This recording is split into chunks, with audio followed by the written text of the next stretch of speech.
हमने अर्थ को बाहर से देखा, ऊपर से देखा, लेकिन अंदर से नहीं देखा। आज इस चैप्टर के अंदर हम लोग अर्थ को अंदर से भी देखेंगे। अर्थ के अंदर बेसिकली 3 लेयर्स होते हैं, आपको पता होगा। पहला क्रस्ट, फिर मैंडल, उसके बाद कोर। लेकिन इन सब के अंदर भी बहुत सारे लेयर्स होते हैं। इन सब के बारे में ये चैप्टर आपको जानकारी देगा। सबसे पहले अर्थ का जो स्ट्रक्चर है, इसे 3 फैक्टर्स अफेक्ट करते हैं। कौन कौन से? टेम्परेचर, फिर प्रेशर, उसके बाद डेंसिटी। डेंसिटी का मतलब क्या होता है? Mass upon volume. हालांकि फिजिक्स और केमिस्ट्री के अंदर मास का अलग अलग मतलब होता है, इसलिए हम यहाँ पर लिखेंगे वेट, वेट अपॉन वॉल्यूम।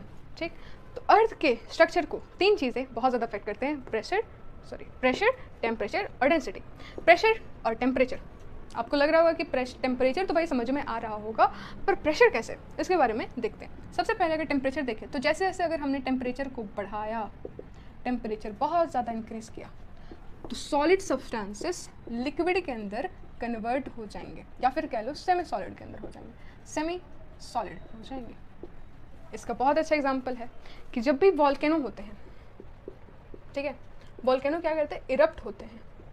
तो हमें मिलता है, ये हमारा वॉल्केनो था जो कि इरप्ट किया, तो इसके अंदर से लावा निकला। क्या निकला? लावा निकला।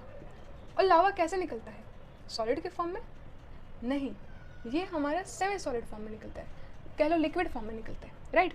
तो ऐसा क्या था हमारे अर्थ के अंदर कि इसके अंदर से जो लावा था वो सेमी लिक्विड के फॉर्म में निकला? कुछ तो था ना, उसका फैक्टर क्या था? हमारा टेम्परेचर था। टेम्परेचर ने क्या किया? सॉलिड को लिक्विड में बदल दिया, ठीक है। वैसे ही प्रेशर, वैसे ही डेंसिटी, इन सब के बारे में डिस्कस करेंगे। सबसे पहले तो ये देख लिया।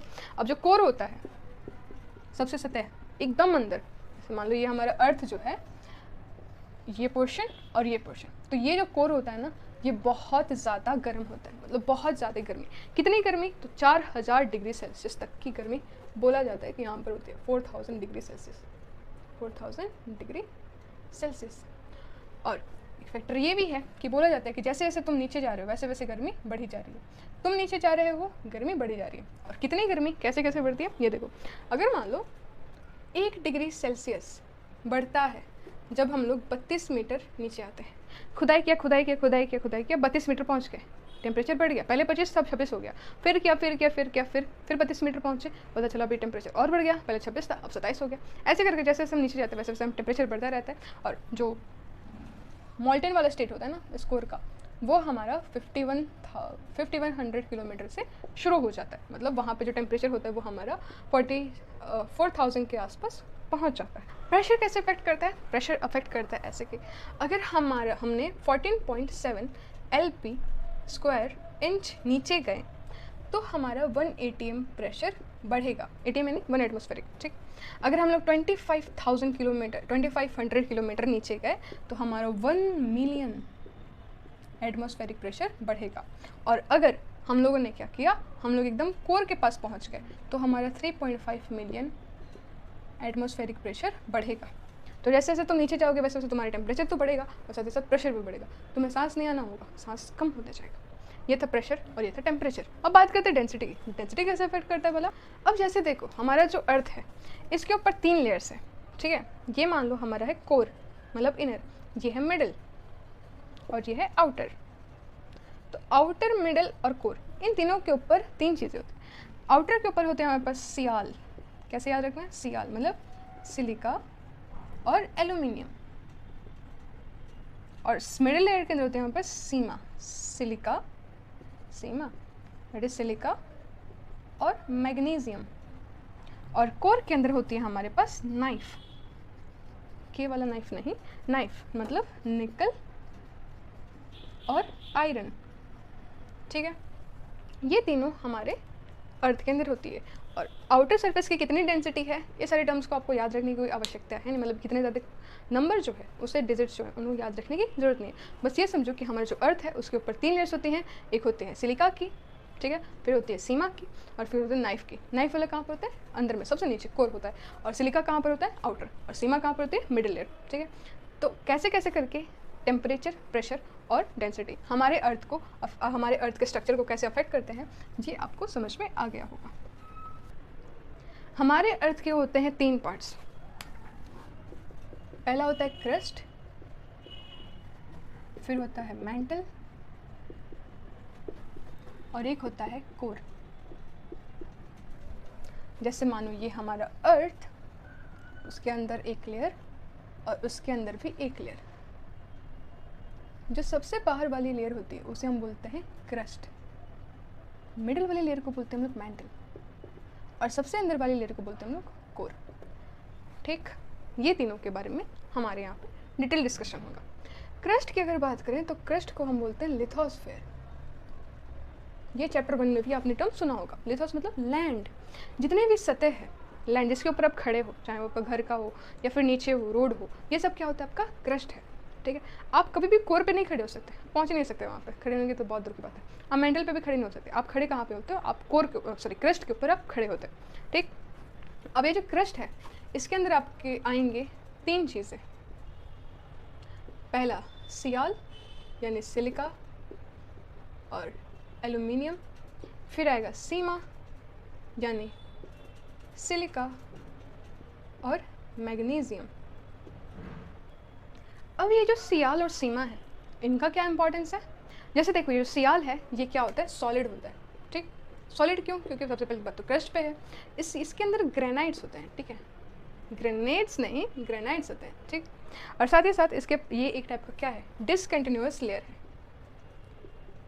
अगर डिफरेंस बहुत ज़्यादा इंपॉर्टेंट होता है कि सियाल और सीमा के बीच में डिफ्रेंशिएट करो, तो सियाल क्या है? इसके अंदर सिलिका और एल्यूमिनियम है सबसे पहले डिफरेंस। दूसरा, ये सॉलिड होता है, इसके अंदर ग्रेनाइट्स होते हैं। ठीक है, ग्रेनाइट्स, ग्रेफाइट्स, ये सारी चीज़ें होती है, और ये एक टाइप का डिसकंटिन्यूअस लेयर है।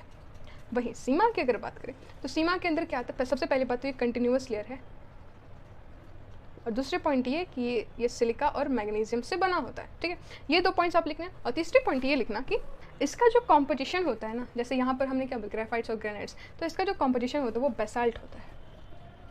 बेसाल्ट यानी जब ब्लैक वॉल्केनो का जो लावा होता है उसे हम बोलते हैं बेसाल्ट।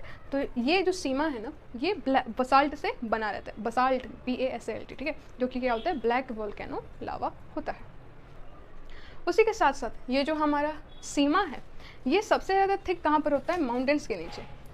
जहाँ पर माउंटेन्स होंगे उसके नीचे वाला सबसे ज़्यादा थिक होगा, और जो ओशियंस होंगी वहाँ पे सबसे ज़्यादा ये थिन होगा। ठीक, सो आई होप मैंने ये सारी पॉइंट्स कंप्लीट करवा दी हैं। एक और पॉइंट है कि जो सेडिमेंट्री रॉक्स होते हैं वो भी इस क्रस्ट के अंदर ही लाई करते हैं। कौन? Sedimentary rocks. सेडिमेंट्री रॉक्स के बारे में आपको पूरा एक डिटेल चैप्टर है, तो उतनी सारी बातें ध्यान दें। बस ये तो सेडिमेंट्री रॉक्स होते हैं वो भी हमारे क्रस्ट के ऊपर ही होते हैं, वो मेंटल के ऊपर नहीं होते। ठीक, एक और बात, जब क्रस्ट और मेंटल दोनों के बीच का जो जोन होता है जहाँ पर ये दोनों एक साथ कांटेक्ट में आते हैं उसे हम बोलते हैं मोहरोविक जोन। कौन सा जोन बोलते हैं? मोहरोविक जोन। ठीक है, मोहरोविक जोन, जहाँ पर क्या होता है? क्रस्ट और मेंटल मिलते हैं। यहाँ तक की थी हमारी क्रस्ट की कहानी। मेंटल की बात करें तो ये हमारा सेकंड लेयर है।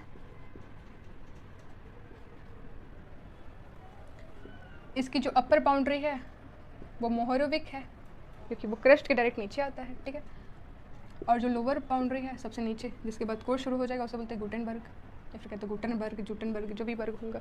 इसके 2 लेयर्स, मतलब ये सेकंड लेयर आता है अपर बाउंड्री, जहाँ पर मतलब जो क्रस्ट और मेंटल जब दोनों मिलते हैं उसे बोलते हैं मोहरविक। तो अपर वाली बाउंड्री क्या है? मोहरविक जोन और मोहरविक लेयर बोल दो, और जो लोअर वाला उसके बाद कोर्स शुरू हो जाएगा उसे बोलते हैं गुटेनबर्ग। ठीक, इसके अंदर हमारे पास मैग्नीशियम और आयरन होते हैं, साथ ही साथ सिलिकेट्स भी होते हैं, मतलब सिलिका भी होता है। मैग्नीशियम, आयरन और सिलिका होता है। और साथ ही साथ इसका जो अपर लेयर होता है और जो लोअर लेयर होगा उसे हम 2 टर्म्स से, मतलब 2 टर्म्स इतने देते हैं। अपर लेयर को हम क्या? एस्थेनोस्फेयर, और इसे बोलते हैं हम लोग मेसोस्फेयर।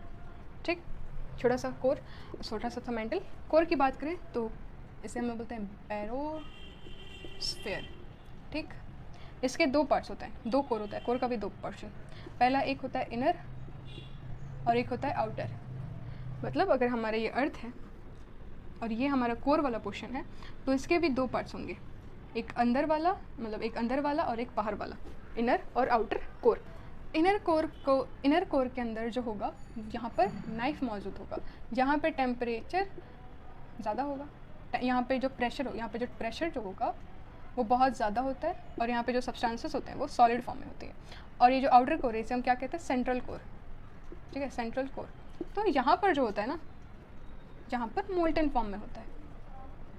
यहाँ पर भी नाइफ होता है, निकल और आयरन, लेकिन यहाँ का जो कंडीशन है बहुत ज़्यादा हार्श होता है, क्योंकि यहाँ का जो टेम्परेचर होता है वो 27 से 100 डिग्री सेल्सियस होता है, तो इसलिए यहाँ पर मोल्टन फॉर्म में रहता है। सो आई होप ये छोटा सा चैप्टर आपको बहुत अच्छे से समझ में आएगा। Thank you for watching this video.